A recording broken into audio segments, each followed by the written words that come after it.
Physical Gold Fund presents the Gold Chronicles with Jim Rickards and Alex Stanczyk. Insights and analysis about economics, geopolitics, global finance, and gold.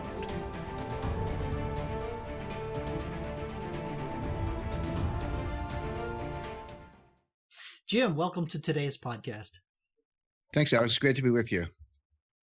All right, so our last podcast that we did was a touch on the gloomy side, and this one, sadly, may not be much brighter. There are several serious events happening in the world today that could escalate quickly, and it feels to me that the U.S. is heading towards a war footing. As you know, there has been widespread video footage of what appears to be attacks on civilian populations in the Syrian city of Khan Shaykhun. The hospital staff over in Turkey, where some of the victims were taken, have said that the symptoms are consistent with sarin gas, which is a deadly nerve agent. And I believe you know, I'm a combat veteran, and just on a personal note, I had gone through a safety briefing as we were steaming into the Gulf. This was way back before Desert Storm, but the safety briefing was on the effects of sarin gas. And this is just my personal opinion, but I consider it probably be up at the top of the list of the worst ways to die. Trump responded to this by authorizing TLAM strikes from two U.S. Navy guided missile destroyers, the USS Porter and the USS Ross. These two ships commenced firing at 03:45 local time. They deployed 59 TLAMs. That's an acronym for a Tomahawk Land Attack Missile. The missiles were fired at Shayrat airbase, where it's believed the gas airstrikes were launched from. They targeted runways, hangars, ammo depots, the control tower, radio installations. This represents a pretty serious escalation for the United States, and it's the first major test of Trump's exercising military authority. So Russia has indicated it's basically not so pleased with this. They've stated so publicly, and they responded by committing an additional Navy frigate, a couple of corvettes, and support ships to bolster the fleet that's already on patrol in the Mediterranean. What is your view on all of this? What do you think the potential scenarios are here, and what are the ramifications going forward? Well, Alex, it's a great question, and I was as fascinated by the detail you just provided, as I'm sure our listeners are. I'm a strategic analyst and a geopolitical analyst, but I don't claim to be a military expert in the sense of true expertise in all those systems. So that's a great introduction. I happen to be involved in some business development with another veteran, actually retired lieutenant colonel who, the Army Ranger, a lot of experience in the Middle East, was in the wars in Afghanistan and Iraq. And after that attack, that gas attack in Syria became known, he emailed me and just said, all the threats in the world, of all the things you have to confront and ways to possibly die, he said that is the worst. So certainly confirms your analysis that of the horrific nature of this.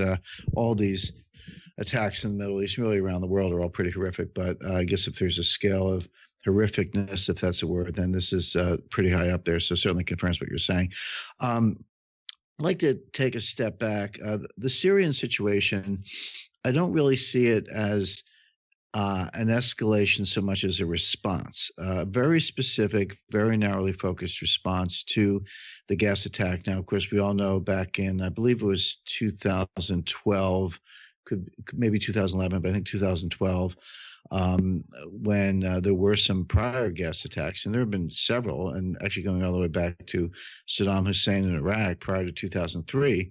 Both dictators, Saddam and Assad, have used chemical, biological weapons and gas attacks in the past. So these have been going on for a while. This certainly wasn't the first one. But President Obama drew the famous red line, said, in effect, If you use gas, there'll be a price to pay. He wasn't specific about what it was, but clearly military action was implied.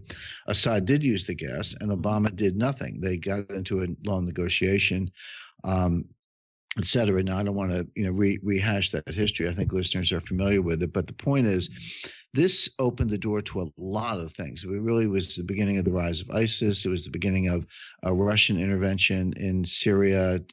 Russia's always had ambitions and some access to warm water ports, but since then they've built two major ports. Of course, the significance of warm water, if you look at Russia, it's a big country with a big coastline, most of which is frozen most of the year. So the ability to get vessels in and out of Mediterranean ports is a big deal. They built an airbase. They put in the Spetsnaz special forces. They got a big footprint in Syria, as does Iran. And that was it. Basically, with Obama's actions, it was the United States saying, we're checking out. We're out of here. And one of the oldest sayings, both in physics and geopolitics. In physics, its nature abhors a vacuum. Geopolitics, power abhors a vacuum. But it's the same thing, which is when you create a vacuum, whether it's physical or political, it's not like nothing happens. What happens is something else rushes in. You may leave, but something else is coming in. And once the U.S. checked out of the Middle East, it didn't mean, peace, love, and understanding in the Middle East. It meant that somebody else was going to come in, and somebody else was Russia and Iran. So now, flash forward, Assad uses the chemical weapons again, but this time he did cross the red line, and Trump struck back. Now, I guess the question is, what happens, just to kind of pick up on the escalatory dynamic, what happens if Assad uses chemical weapons again, which you can't rule out. I would expect Trump would strike again, except this time with more force and against more targets. So I believe there were 6 air bases. He disabled 1. Well, he got 5 to go, and maybe they'll take out 2 or 3 or all 6 the next time. Basically, ground the Syrian Air Force, degrade, eliminate what's left of Syrian air power. Syrian air power is not a threat to U.S. air power. It's just a threat to its own people. But of course, that's what Trump's trying to stop. So let's see what happens. Secretary of State Rex Tillerson's in Moscow as we speak, meeting with Lavrov and Medvedev. Not clear if he's going to meet with Putin, but I'm sure there are plenty of back-channel communications going on. Whether the U.S. and Russia can come to some kind of joint arrangement on the future side, this all remains to be seen. But for now, I don't think the U.S. is going to do more. I mean, we do have boots on the ground in Syria. When people say, does this mean boots on the ground? Well, the boots are already there, but they're not in Damascus. They're not in the places we attacked. They're special forces, special operators, as they're called, working with the Syrian rebels, working with other forces, including Turks and Kurds, to defeat ISIS, and particularly in preparation for the Battle of Raqqa, which will be one of the big events of 2017. Raqqa, of course, is the capital, de facto capital of the Islamic Caliphate or the Islamic State. That's what ISIS is all about. So there's going to be a lot more fighting in Syria. U.S. is involved. We do have boots on the ground, but we're certainly not going to send a Marine Expeditionary Unit in to liberate Damascus or take out Assad. That will be done through diplomacy. But we certainly have a very tense situation, subject to escalation. I think I think of it as a chess game. Assad made his move. Trump made his move. Now it's Assad's turn. Let's see what he does. Hopefully he got the message, and this is the end of chemical weapons, but we'll see. But what I'm focused on, Alex, is again, Syria is critical, so I'm not diminishing the importance of that at all. But I think we have a much, much more dangerous situation in North Korea. When I look at gold and stocks and other markets, that they have many drivers. Geopolitics is one of them, plus all the normal fundamentals and supply and demand and economic things that we talk about on this podcast all the time. But sometimes geopolitics comes to the fore. It's always there in the background. But when you look at day-to-day movements, particularly in gold, you say, well, okay, we've got a couple things. We've got just physical supply and demand. We've talked about that in the past. We've got, Federal Reserve interest rate policy, because, gold famously has no yield. Of course, my answer to that is it's money. It's not supposed to have a yield. Money has no yield. If you want yield, you have to take risk, and you're in the world of investing. But when it comes to money, whether it's a dollar bill in your pocket or a gold coin, it's not supposed to have a yield because it's a medium of exchange. That said, gold does compete for investor dollars with interest-bearing investments, and as interest rates go up, it can be a headwind for gold. Not always, but it can be. So you have the monetary vector, and you've got geopolitics. You basically have three vectors: basic supply and demand, monetary policy, and geopolitics. They can all three be pointing up at the same time or down, or you can have a mixed bag. But right now, certainly geopolitics is a big driver. But in my view, the driver is North Korea more so than Syria, although Syria does have that kind of potential. All right. Speaking of North Korea, President Trump has ordered a U.S. carrier group to steam in the direction of the Northwest Pacific in the vicinity of North Korea. The carrier group consists of the USS Carl Vinson, which is a Nimitz-class nuclear-powered aircraft carrier, a Ticonderoga-class guided missile cruiser, 2 Arleigh Burke-class guided missile destroyers, and an unknown number of submarines. North Korea's response has been a threat of nuclear attack on the United States. Not that that's anything new. They've been saying that for a long time now. And also they're warning that their nuclear capability, if we can call it that, is targeting, which is of a much greater concern in my opinion, targeting U.S. military bases in South Korea. So Trump's comments regarding China's role in theater were that it would be better if China solved the North Korea problem themselves, and that if China decides to help, this is something he tweeted out, if China decides to help, that'd be great. But if not, that we will solve the problem without them. Now, do you see this simply as strong talk, or given the action in Syria, do you think Trump is prepared to back that up? And what does it mean for the overall Korean theater? And as a follow-on, how does this affect the rest of the world?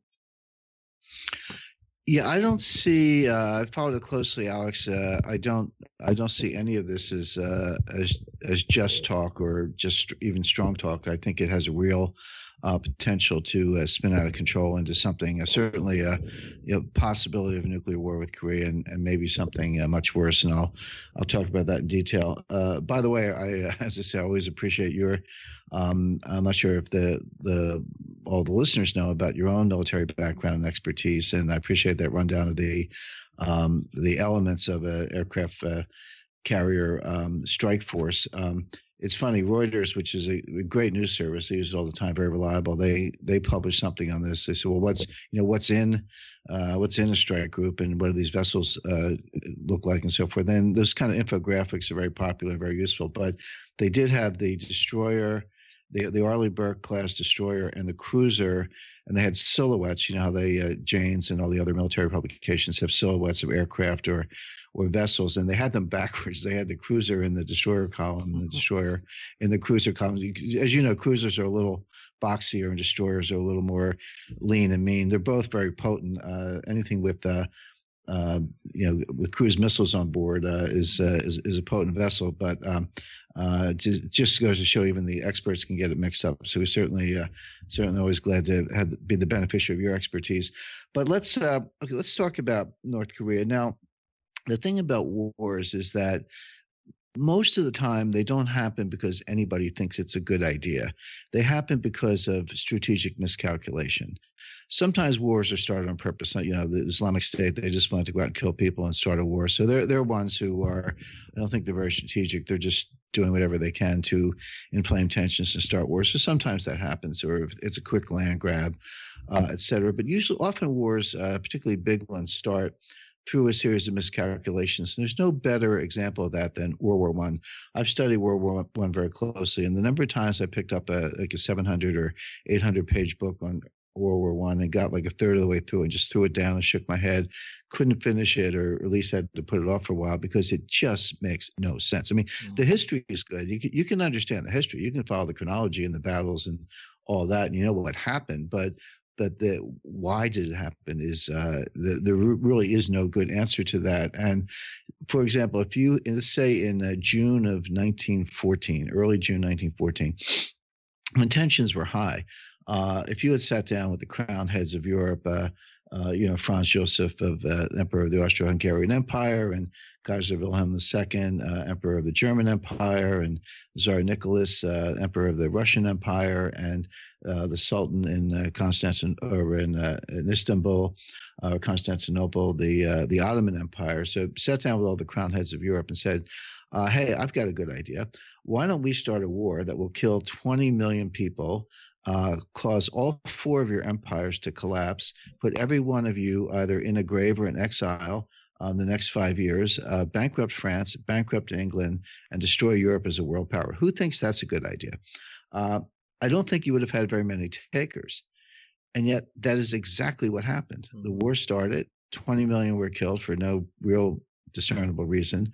All 4 of those empires collapsed. All 4 of those emperors were dead or in exile in a matter of years. And European power has never been the same. And so it shows that there was no strategic calculation. There was no foresight. There was no real understanding of what they were doing. They just got caught up in an escalatory dynamic. Everybody thought the war would be short. Everybody thought they would win, et cetera. And none of that turned out to be true. Same thing with the Iraq war in 2003. I mean, you look at Saddam Hussein, all he had to do was let the weapons inspectors in. Now, he didn't have weapons of mass destruction. He had in the past. He definitely had. This is not debatable. I mean, it's all very well established. He did have a nuclear weapons program. He did have chemical and biological weapons programs. He actually used those chemical weapons. It's all very well documented, but he had given them up. By the time 2003 came around, that was, his WMD was one of the famous reasons for invading Iraq. Turned out he didn't have those, at least. There's some question, by the way, about whether he had stockpiles of chemical and biological weapons and whether those were moved across the border into Syria, literally in the weeks and months before the U.S. invasion, whether perhaps some of those weapons are the very ones being used by Syria today.